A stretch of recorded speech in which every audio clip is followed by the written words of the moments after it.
Hello, my dear students. Today I am going to discuss appropriate verb form. তো first দেখো এখানে কি আছে 50 টাকা ড্যাশ বিভাব বসবে এখানে এ গুড অ্যামাউন্ট। এখানে 50 টাকা, এখানে 50টা টাকা মানে প্লুরাল মনে হতে পারে, কিন্তু এখানে এই মানি যখন মানি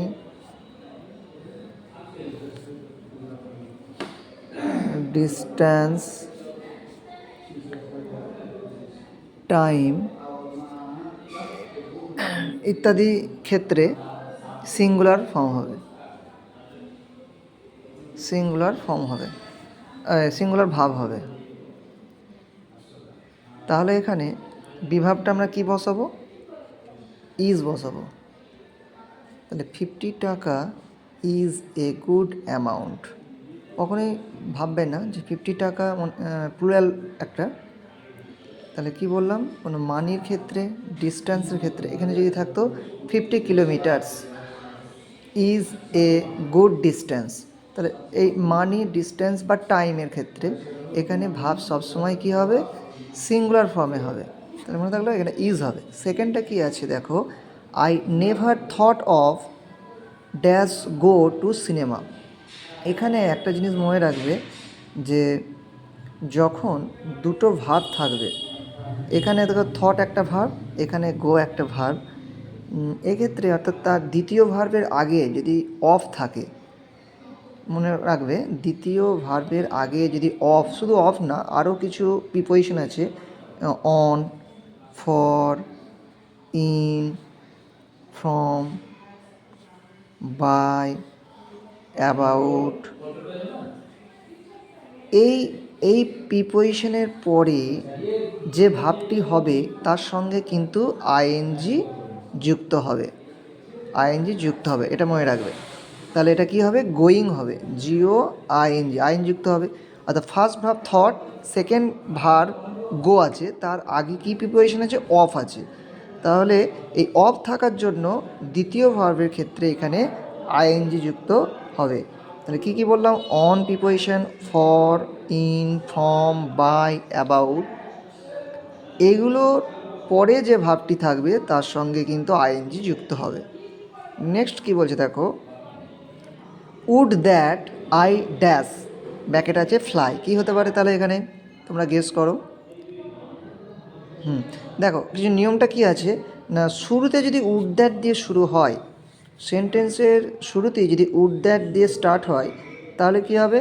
সাবজেক্টের পর, সাবজেক্ট কি আছে? আইটা সাবজেক্টের পর কুড বসবে, মনে থাকবে। তাহলে শুধু উড দ্যাটটা থাকলে তোমরা কি বসাবে? সাবজেক্টের পর কুড বসাবে। তাহলে এটা হবে would that I could fly, আর এটা তো একটা মোডাল ভার্ব। এই মোডাল ভার্বের পরে যে ভার্বটি হয় সেটা সবসময় ফার্স্ট ফর্ম হয়, এটা আমরা জানি। Can, could, may, might, shall, should, will, would, এগুলোর পরে যে ভার্বটা হয় সেটা সবসময় ভার্বের ফার্স্ট ফর্ম হয়। তাহলে এখানে হবে would that I could fly. Okay, next দেখো, I saw my friend dash, ব্যাকেটে আছে ওয়াক ইন দ্য ফিল্ড। এখানে দেখো, এখানে যেটা বলছে, এটা একটা নিয়ম আছে যে একটা সিম্পল সেন্টেন্সে, এটা একটা সিম্পল সেন্টেন্স, এখানেও দেখো দুটো ভার্ব আছে, এই স একটা ভার্ব, ওয়াক একটা ভার্ব। যদি একটা সিম্পল সেন্টেন্সে দুটি মেন ভার্ব থাকে, দেখো সি থেকে স, ওয়াক, এই দুটো মেন ভার্ব থাকে, তাহলে দ্বিতীয় ভার্বটি আইএন যুক্ত হয়ে যাবে, মনে থাকবে। তাহলে দ্বিতীয় ভার্ব কি? ওয়াক আছে, এটার সঙ্গে কি যুক্ত হবে? ওয়াকিং, এর সঙ্গে যুক্ত হবে ওয়াকিং। তাহলে I saw my friend walking in the field. তবে একটা জিনিস মনে রাখবে, কিছু কিছু ক্ষেত্রে সেন্টেন্সের ভাবার্থ অনুযায়ী এখানে ইনফিনিটিভ টু বসে, ইনফিনিটিভ ভার্ব হয়, অর্থাৎ টু ভার্ব হয়, অর্থাৎ টু ওয়াক হতে পারবে, বা to show, to catch, to write, to speak, এইভাবে অর্থ অনুযায়ী সেখানে কিন্তু টুটা বসবে, কিন্তু এখানে হবে ওয়াকিং। তাহলে বোঝা গেল কি বললাম, কোনো সিম্পল সেন্টেন্সে যদি দুটো ভার্ব থাকে তাহলে দ্বিতীয় ভার্বের সঙ্গে ওটা আইএনজি যুক্ত হবে। নেক্সট দেখো, you had better dash speak the truth. দেখো এইরকম ধরনের সেন্টেন্সে এই যে হ্যাড বেটার আছে, এটা মনে রাখবে, হ্যাড বেটার যদি থাকে তাহলে ভার্বের ফার্স্ট ফর্মই হবে। এই হ্যাড বেটার যদি থাকে এবং যে ভার্বটি থাকবে সেটার ফার্স্ট ফর্ম হবে, তাহলে এখানে হবে স্পিক। তাহলে নিয়মটা কি, যদি হ্যাড বেটার থাকে, উড বেটার থাকে, মাস্ট থাকে, উড রেদার থাকে, নিড থাকে,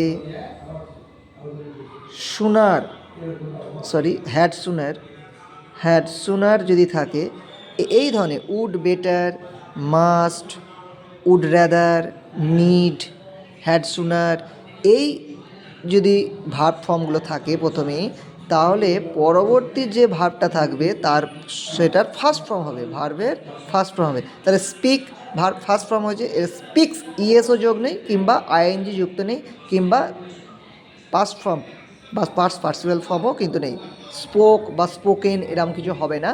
তাহলে উড বেটার যদি থাকে, must, would rather, need, had sooner বা হ্যাড বেটার যদি থাকে, তাহলে পরবর্তী যে ভার্বটি হবে সবসময় সেটা ভার্বের ফার্স্ট ফর্ম হবে। তাহলে বোঝা গেল।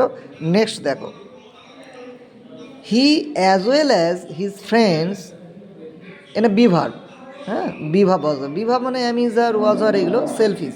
দেখো এটা প্লুরাল, তাহলে অনেকে ভাবতে পারে এটা ফ্রেন্ডস প্লুরাল আছে, তাহলে এটা ওয়ার কিংবা আর হবে। তাহলে হি অ্যাজ ওয়েল হিজ ফ্রেন্ডস, এটা কিন্তু ইজ হবে। কেন বলো তো, দেখো অ্যাজ ওয়েল অ্যাজ যদি এই ওয়ার্ডটা এই ফ্রেজটা থাকে, তার আগের যে ভার্বটা আছে সেই ভার্ব অনুযায়ী ভার্বটা অক্সিলারি ভার্বটা বসবে। তাহলে হি এর সাথে ইজ বসে, auxiliary verb be verb is বসলো। তাহলে নিয়মটা কি, যদি অ্যাজ ওয়েল অ্যাজ থাকে, তাহলে এরকম আরও কিছু আছে, যেমন দেখো যদি অ্যাজ ওয়েল ছাড়া উইথ থাকে, টুগেদার উইথ থাকে, অ্যালং উইথ থাকে, কিংবা ইন অ্যাডিশন টু বা অ্যাকম্পানি মানে সঙ্গী হওয়া, অ্যাকম্প্যানিড বাই, এই সমস্ত ফ্রেজগুলোর আগে যে সাবজেক্ট থাকবে তার সাবজেক্ট অনুযায়ী ভার্বের ফার্স্ট ফর্ম হবে, সাবজেক্ট অনুযায়ী ভার্ব হবে। তাহলে এখানে দেখো অ্যাজ ওয়েল অ্যাজ আছে, অ্যাজ ওয়েল অ্যাজ আগে সাবজেক্ট কি, হি আছে, হি এর সাথে অক্সিলারি ভার্ব কি হবে, ইজ হবে। তো এই ছিল আজকে আমাদের 6টা অ্যাপ্রোপ্রিয়েট ভার্ব ফর্ম নিয়ে আলোচনা। আশা করি তোমরা বুঝেছো। পরবর্তী আবার আমি এরকম ভিডিও বানাবো, তোমরা বুঝতে না পারলে আমাকে কমেন্টে জানিও, এবং পরবর্তী ভিডিওর জন্য অপেক্ষায় থেকো। ধন্যবাদ।